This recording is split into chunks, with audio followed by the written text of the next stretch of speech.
Shabbat shalom. Shabbat shalom. So the worst thing that has ever happened to my marriage with Lauren is IKEA. And if you don't believe me, has anybody here been to IKEA with someone they love? Or loved, have before the IKEA experience? So IKEA works like this. You go up the escalator, and on the left, there's the meatballs and the pizza and the Swedish fish, and on the right is a world full of home improvement possibilities. And then you get sucked into this labyrinth that destroys your soul. We were, 23 at the time? We were just starting to get a paycheck. We needed a table and a dresser. So we go to IKEA. And we are walking through IKEA, and the aisles are getting narrower and narrower, and we're surrounded with all of this stuff. And we get to the tables, and we pick out a table, and then we realize maybe we need chairs. And at IKEA, you don't just get a chair, but you also have to pick out a cushion. And you don't just pick out a cushion, but you have to pick out the color of the cushion. And then you have to try to pronounce the thing, which is impossible. So instead you write down the numbers. You have to get the numbers exactly right. And then we keep on moving. And maybe we get a lamp and a houseplant and a light bulb that we don't need. And we end up at the bedroom section. And we pick out the dresser. And then we realize, oh no, we need the matching nightstands. We actually should get a bedroom set. And so then we go to the warehouse. And somehow we find 300 pounds of flat-packed boxes that we stack into the cart, and we go to the checkout lady, and she's ringing us up, and she says, you know, for 10% of your purchase price, we can bring a crew to build this for you. And Lauren looks at the cashier, and then she looks at me, she says, he's got it. and I thought I had it.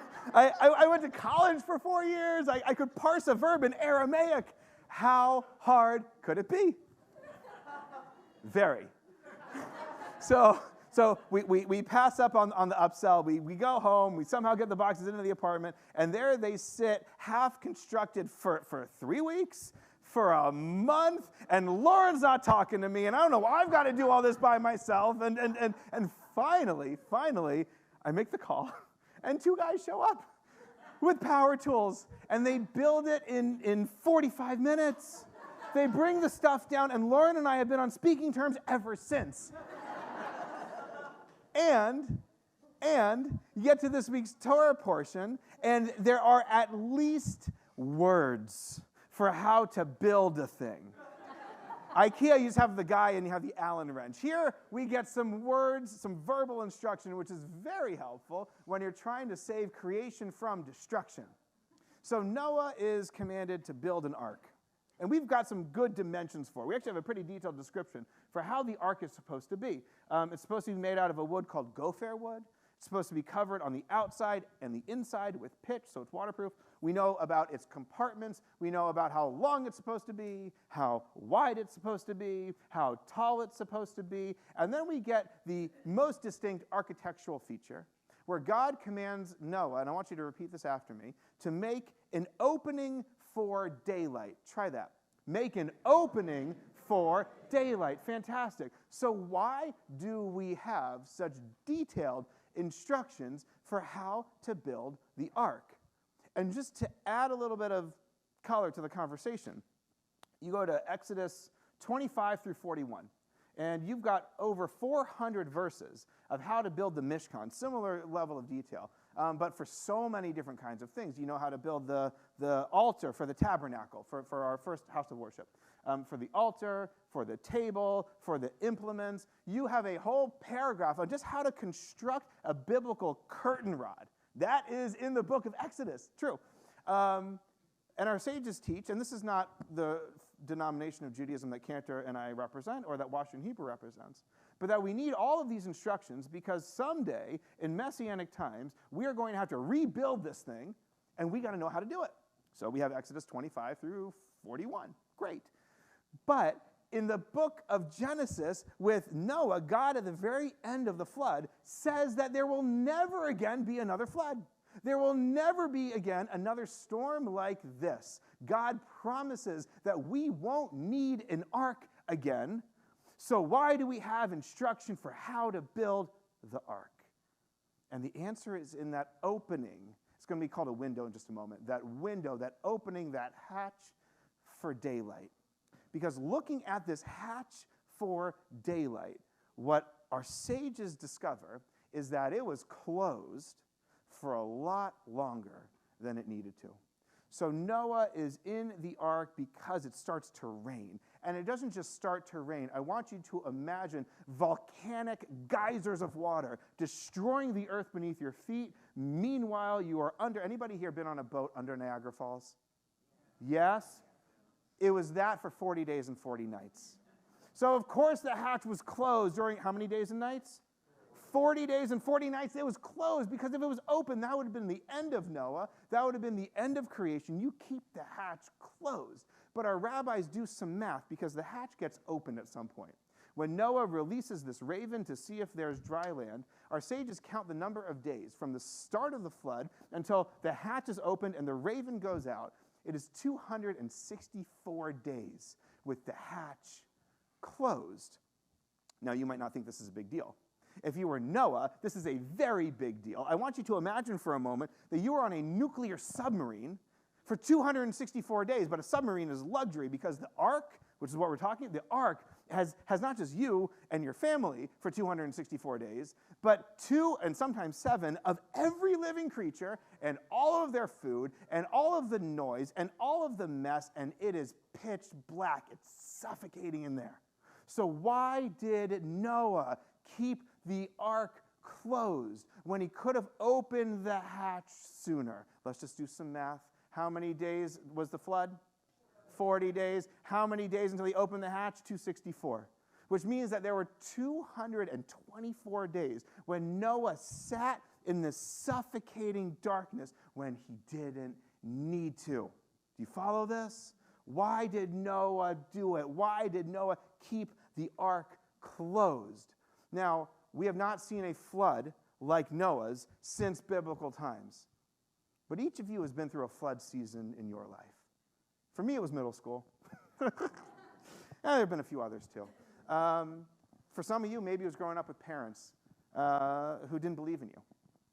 Maybe some of you grew up with friends who were profoundly unkind. Maybe you didn't get into the college you wanted to get into. By the way, maybe if anybody here knows someone who grew up in the Depression, right? What you learned during that flood season of scarcity, if you grew up in a time like this, can last with you for the rest of your life. Am I right? If you've learned the right lessons in a different season of life, you can hold on to those lessons for a really long time. Now, I don't have an ark, and I don't have a hatch, but I do have this. And this is ridiculous for a reason. I've got a raincoat, and you might have a proverbial raincoat too. Because there may have been a season in your life when you learned to be angry. If you're surrounded by angry people, you know maybe you got to fight back. Or if you're surrounded by yelling people, you might have learned at a young age, at a flood age, that you've got to shut down.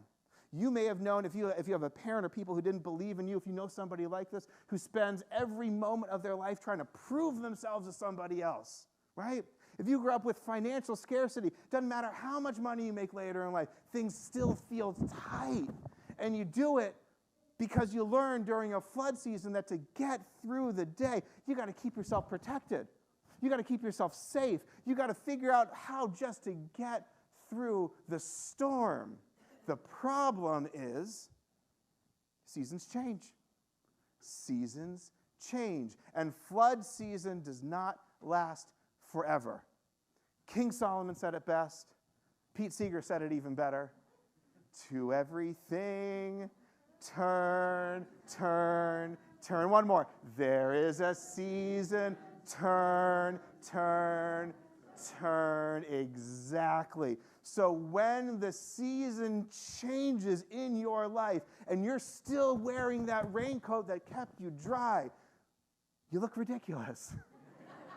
It doesn't work for you. It's not working for you anymore. It worked for you then, but it stopped.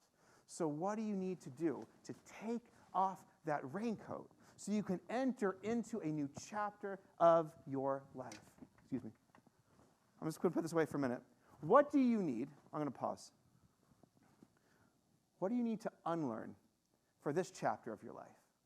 What do you need to move through to make sure that the things that kept you safe are not keeping you stuck?